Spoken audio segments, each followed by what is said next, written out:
Welcome to our tutorials. Internet of things के इस next video में हम बात करने वाले हैं आईओटी इकोसिस्टम की। देखिए आईओटी ऑब्वियसली एक फ्यूचरिस्टिक टेक्नोलॉजी है और एडवेंट हो रही है, धीरे धीरे इवॉल्व हो रही है, डेवलप हो रही है। काम काफ़ी सारा हो रहा है इलेक्ट्रॉनिक्स की फील्ड में भी, और इंटरनेट को भी इतना बेहतर बनाने की कोशिश की जा रही है कि वो इंटरनेट ऑफ थिंग्स का भार उठा सके। व्हेन आई से इंटरनेट का भार उठा सके तो आपको इस बात को समझना होगा गंभीरता say that internet of things इतना लाइट वेट तो नहीं होगा जितना इंटरनेट आज की डेट में है। तो आज का भी इंटरनेट बहुत ज़्यादा हेवी है, बहुत सारा डेटा ट्रैवल कर रहा है। There is social media, there is e commerce, there is बहुत कुछ है। बट जब इंटरनेट ऑफ थिंग्स आएगा ना, लेट मी क्लैरिफाई, हम सबके घरों में बहुत ज़्यादातर घरों में वॉशिंग मशीन्स हैं, ज़्यादातर घरों में लाइट्स हैं, और एक एक घर में एक एक लाइट नहीं 10-10 लाइट्स हैं। हमारे घरों में दरवाजे हैं, दरवाज़ों में लॉक हैं। हमारे घर में बहुत सारा ऐसा इलेक्ट्रॉनिक इक्विपमेंट है जो इंटरनेट से आज की डेट में नहीं जुड़ा है, लेकिन जब आईओटी हमारी लाइफ का हिस्सा बन जाएगा, ये सारा कुछ इंटरनेट पे ऑपरेट होगा। And then you can simply think about, you can consider कि इंटरनेट कितना बड़ा, कितना वास्ट हो जाएगा, कितना सारा डाटा इंटरनेट पे ट्रैवल करेगा। So it was just a glance for you to think about कि इंटरनेट अभी जितना है इससे और कितने गुना ज़्यादा बड़ा होने वाला है। तो यही सारी चीज़ें हैं जो लगातार प्रोग्रेस को दिखा रही हैं कि इंटरनेट की साइड में भी बहुत सारा प्रोग्रेस हो रहा है, बहुत सारे नए नए प्रोटोकॉल्स बनाए जा रहे हैं, एंड इलेक्ट्रॉनिक्स में तो बहुत ही अच्छा काम हो रहा है। सो आईओटी इकोसिस्टम की अगर बात करते हैं, इट्स अ थ्योरी। ये इसमें कोई टेक्निकलिटी नहीं है, इसमें एक प्योर थ्योरी है जो आपको बताती है कि आईओटी में किन किन रियल टेक्नोलॉजीज का यूज़ होने वाला है। there is sensing, embedded systems, big data, cloud computing, and so many more technologies to be integrated. So IoT is often referred to as an ecosystem because its concept is to simplify the lives of common people. IoT को आमतौर पे एक ऐसे ecosystem की तरह refer किया जाता है जिसका कॉन्सेप्ट ही ये है कि आम आदमी की जो ज़िंदगी है वो इम्प्रूव हो जाए, वो सिंप्लीफाई हो जाए। ठीक है। In order to achieve this, many components are proposed as to be the parts of this ecosystem. Following are the major ones. तो ये जो गोल है कि आम आदमी की जो ज़िंदगी है वो सिंप्लीफाई हो जाए, इम्प्रूव हो जाए, उसके लिए बहुत सारी टेक्नोलॉजीज़ का इसमें समावेश किया गया है। These are introduced to this system. तो जो मेजर वंस है उन्हीं की बात की जा रही है यहाँ पे। So there is, 4 मैंने पॉइंट्स बनाए हुए हैं, तो उन्हीं में मैंने सारी टेक्नोलॉजीज़ को डाल रखा है। There is sensing, then there is embedded system and connectivity.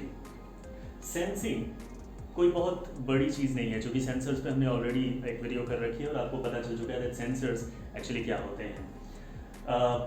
किसी भी तरीके का कोई ऐसा इलेक्ट्रॉनिक कंपोनेंट जो किसी रियल हैपनिंग को सेंस कर रहा हो, किसी एटमॉस्फेरिक कंडीशन को सेंस कर रहा हो, वो सेंसर है।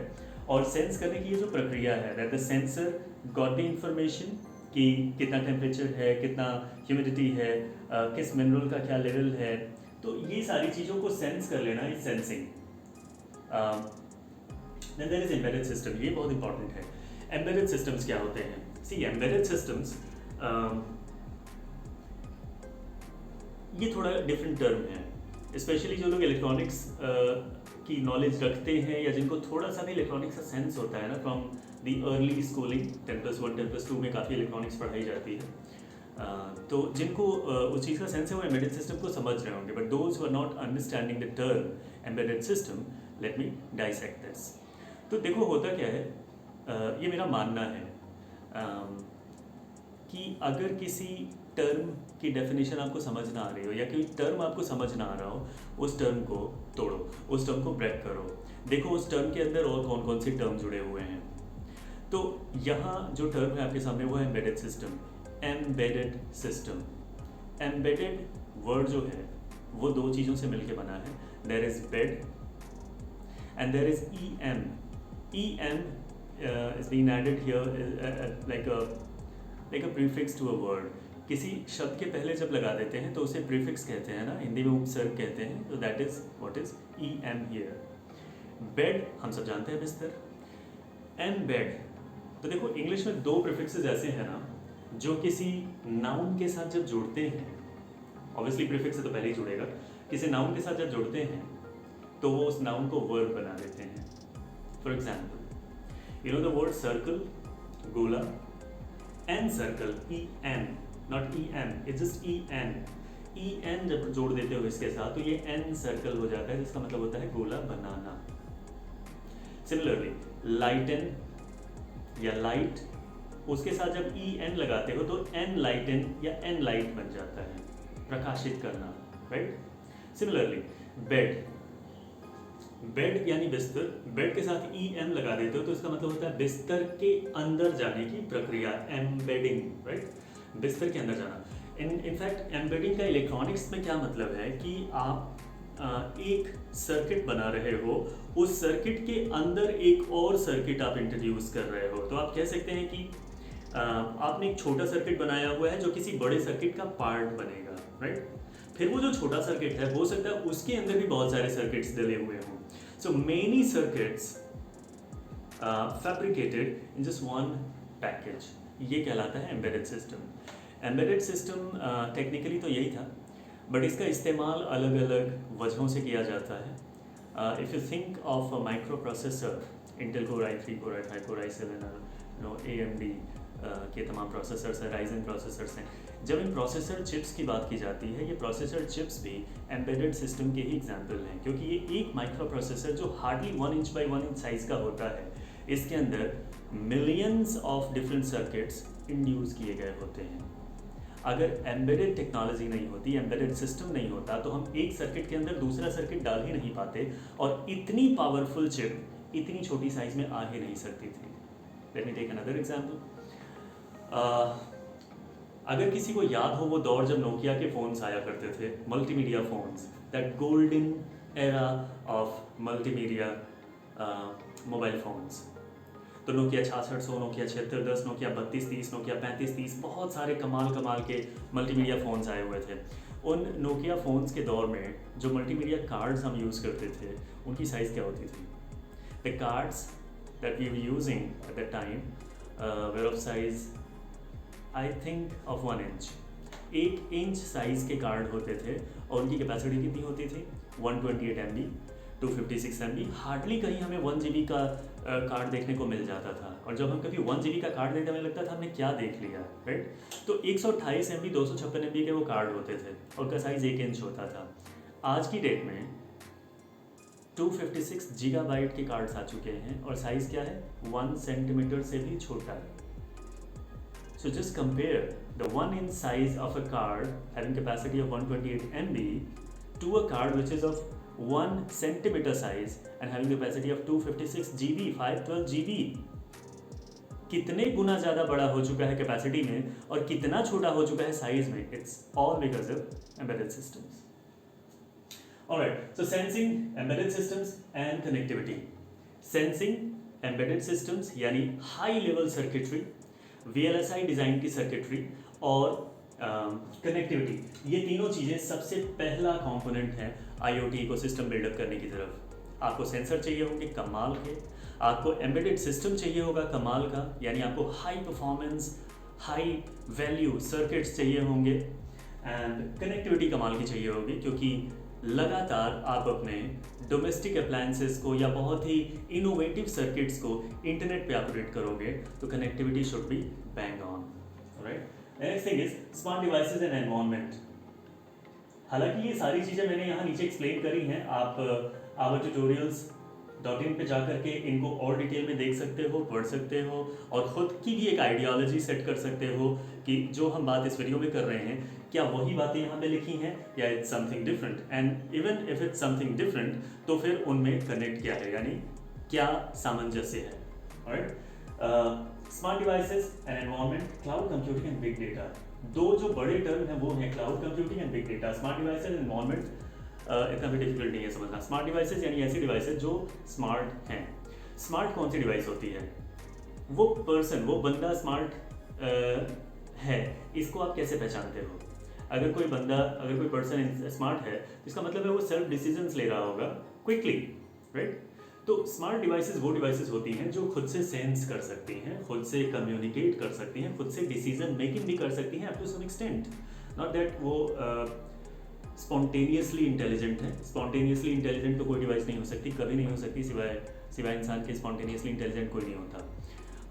आर्टिफिशियल इंटेलिजेंट ही हो सकता है, but intelligence is another level. उस लेवल पे जाने की बात नहीं हो रही। It's just about taking decisions. एक छोटा डिसीजन लेना है, डिवाइस ने खुद से ले लिया, राइट? तो ये चीज़ स्मार्ट डिवाइस कहलाती है। अगर मैं इसका एक एग्जांपल दूँ आपको, तो ये ऐसा हो सकता है कि हमने ऑफ कोर्स आपने एसीज़ में देखा होगा ये, कि जब हम एसी को सेट करते हैं 24 डिग्री सेंटीग्रेड पे, तो कमरे का तापमान अगर 26, 28, 29, 30 है, तो वो धीरे धीरे धीरे धीरे करके कमरे को कूल डाउन करता है और 24 तक लेके आता है। जब तक कमरे का तापमान 24 तक आ नहीं गया, एसी से एक साउंड, एक हेवी साउंड आ रहा होता है जिसको आप महसूस कर सकते हो। And people who know the entire system वो कहते हैं कि कंप्रेशर चल रहा है। जैसे ही 24 कमरे का तापमान मेंटेन होता है, एसी से वो साउंड आना बंद हो जाता है। AC makes you feel like bridging सा साउंड आ रहा है, बहुत ही हल्का हल्का सा साउंड आ रहा है, वो हेवी साउंड खत्म हो गया। लोग कहते हैं कि कंप्रेशर बंद हो गया। कंप्रेशर बंद हो गया यानी क्या हो गया? यानी एसी ने कूल करने का जो मैकेनिज्म था उसको थोड़ी देर के लिए बंद कर दिया है, क्योंकि कमरा ऑलरेडी कूल हो चुका है। सो ये डिसीजन मेकिंग है। एसी का जो टेम्परेचर सेंसर है उसने सेंस कर लिया कि कमरे का तापमान 24 चाहिए था, 24 हो चुका है। और जब 24 हो गया तो एसी ने आपसे पूछा नहीं कि सर कमरे का तापमान 24 हो गया, क्या आप उसको प्रेशर बंद कर दें? No, it didn't ask you. इसने इटसेल्फ कंप्रेशर को बंद कर दिया ताकि कमरा 24 के नीचे ना जाए। That is what is decision making. And इतनी ही डिसीजन मेकिंग किसी डिवाइस को स्मार्ट बना सकती है। सो स्मार्ट डिवाइसेस, आप समझ लो कि इससे बड़े लेवल की डिसीजन मेकिंग होगी तो चीज़ें किस स्मार्ट लेवल पे जाएंगी। And this is how things go smarter. ऐसे ही चीज़ें इंटेलिजेंट हो जाती हैं। एनवायरनमेंट कुछ खास नहीं है। आईओटी इन्वायरमेंट यानी एक ऐसा इन्वायरमेंट जिसमें आपने सेंसर्स भी लगा रखे हैं, आपने एक्चुएटर्स भी लगा रखे हैं, माइक्रो कंट्रोलर भी लगा हुआ है, एक कंट्रोल मैकेनिज्म भी है, फीडबैक मैकेनिज्म भी है, काफ़ी कुछ है। So it's just about the ecosystem. Smart devices, environment, cloud computing and big data. What is cloud computing? See, cloud computing is any kind of computing that provides data to the user on demand. User के सामने सारा data always नहीं होता, वो सारा data कहीं और रखा होता है, किसी और कंप्यूटर पे, किसी और नेटवर्क में, किसी डेटा सेंटर पे, और यूज़र का जो क्लाइंट मशीन है उसके सामने वो डेटा ऑन डिमांड लाया जाता है।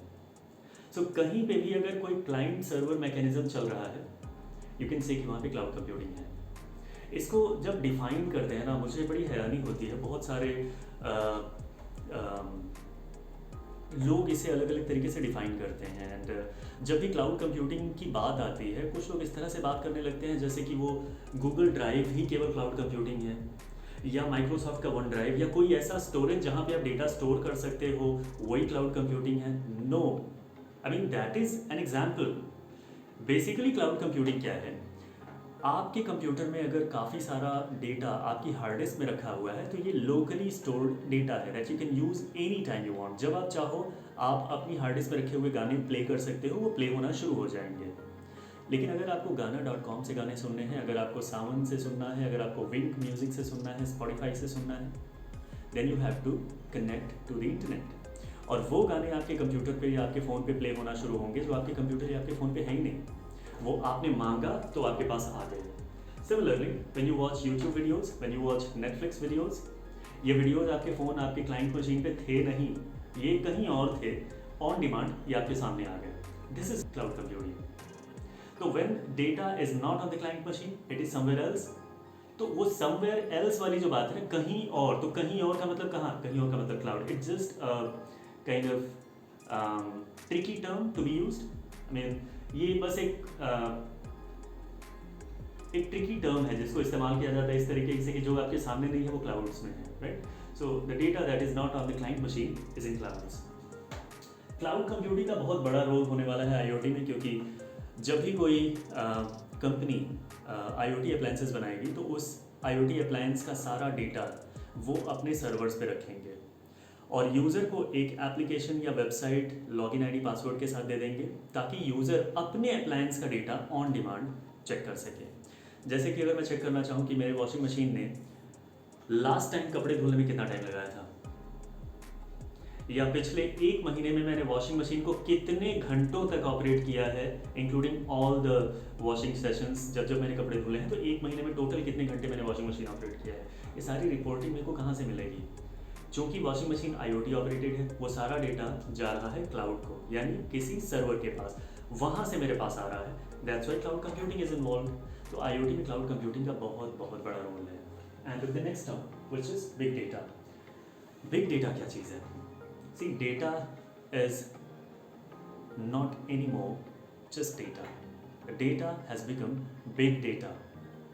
एक दौर था जब डेटा हुआ करता था, कोई भी छोटी सी चीज़, एक इन्फॉर्मेशन या कोई भी छोटा सा एक फैक्ट है, वो डेटा होता था। बट आज की डेट में बिग डेटा रियलिटी बन चुकी है, क्योंकि आज की डेट में ई-कॉमर्स है जो आज के 10 साल पहले नहीं था। आज की डेट में सोशल मीडिया है जो आज के 15 साल पहले नहीं थी। जस्ट थिंक अबाउट कि फेसबुक पे जब आप होते हो फॉर 10 मिनट्स 15 मिनट्स, आप कितनी सारी पोस्ट्स को लाइक करते हो, कितने सारे कमेंट्स डालते हो, कितने सारे रिएक्शंस डालते हो, कितने सारे पेज व्यूज़ करते हो, क्या कुछ करते हो, और ये सब आप 15 मिनट में करते हो, और आप अकेले ये काम कर रहे हो। You know the figures, 2 billion monthly active users हैं। I am not sure is it monthly और वीकली और daily, I am not sure about that, तो आप अपने लेवल पे थोड़ी रिसर्च कर लेना। लेकिन अगर 2 बिलियन मंथली एक्टिव यूजर्स हों तो आप समझ सकते हो 2 अरब लोग 1 महीने में फेसबुक यूज़ करते हैं। दुनिया की आबादी 8 अरब है। इतने सारे लोग अगर 15-15 मिनट भी फेसबुक ऑपरेट करते हो, जैसे आपके बारे में मैंने बताया, तो सोचो कितने रिएक्शंस होते होंगे, कितने लाइक्स होते होंगे, कितने कमेंट्स, कितने शेयर्स, कितने पेज व्यूज़, कितना कुछ होता होगा। ये सारा डाटा नहीं रहा, ये सारा डाटा बिग डेटा हो चुका है। And the tools that we use to process data, वो अब ख़त्म हो चुके हैं, उनके बस की बात नहीं रही। अब ऐसे टूल्स आ चुके हैं जो इस ह्यूज बिग डेटा को संभालेंगे। ऐसे बहुत सारे टूल्स हैं, अगर आप इनका नाम देखना चाहो गूगल पे तो there is Hadoop, there is Apache Spark. इस तरीके के कुछ टूल्स बनाए जा चुके हैं जो इतनी बड़े लेवल का डाटा मैनेज करते हैं और यूज़र को ऑन डिमांड सारी बातें as early as possible available कराई जाती हैं। So big data is also going to play a big role in IoT, right? So smart devices environment, cloud computing, big data, technology, software and application. Technology, ये सब कुछ technology ही है। Hardware technology, software technology, user interface, user का experience बेहतर बनाना, ये सारा कुछ टेक्नोलॉजी की मदद से संभव होने वाला है। Technology brings automation. आपको उठ के दरवाजा नहीं बंद करना होगा। IoT will shut your door while you staying anywhere in the world, ठीक है? सॉफ्टवेयर एंड एप्लीकेशन, अगर सॉफ्टवेयर नहीं होगा तो यूज़र इंटरफेस कहाँ होगा, यूज़र कैसे सिस्टम से इंटरेक्ट कर पाएगा? For that you need software and application. Obviously software comes in a way, I mean आपको या तो एक वेबसाइट दे दी जाएगी जिसके थ्रू आप अपना अप्लायंस एक्सेस करोगे, या फिर आपको एक एंड्रॉयड एप्लीकेशन दे दिया जाएगा जिसके थ्रू आप अपनी चीज़ों को कंट्रोल करोगे। You need a software ultimately. And last thing, users और ग्रुप्स ऑफ कम्युनिटी। कोई भी इकोसिस्टम तभी बिल्डअप होता है जब एक मास स्केल पे चीज़ों का यूजेस होने लगता है। अगर सिर्फ मैं IoT वॉशिंग मशीन यूज़ कर रहा हूँ, आप IoT वॉशिंग मशीन यूज़ कर रहे हैं, सोसाइटी यूज़ नहीं कर रही, बड़े लार्ज स्केल पे ये यूजेस नहीं हो रहा, तो इस टेक्नोलॉजी का मतलब ही क्या है? Technology is always beneficial when it comes to everybody's household. हर इंसान के पास जब ये टेक्नोलॉजी पहुंचेगी तब ये टेक्नोलॉजी बड़ी टेक्नोलॉजी कहलाएगी। एंड आई मीन IoT जिस तरीके की बड़ी टेक्नोलॉजी है, इसका हर हाउस होल्ड में पहुंचना बहुत ही इसकी प्रोबेबिलिटी बहुत ज़्यादा है। आने वाले टाइम में ये हर घर का हिस्सा होने वाला है।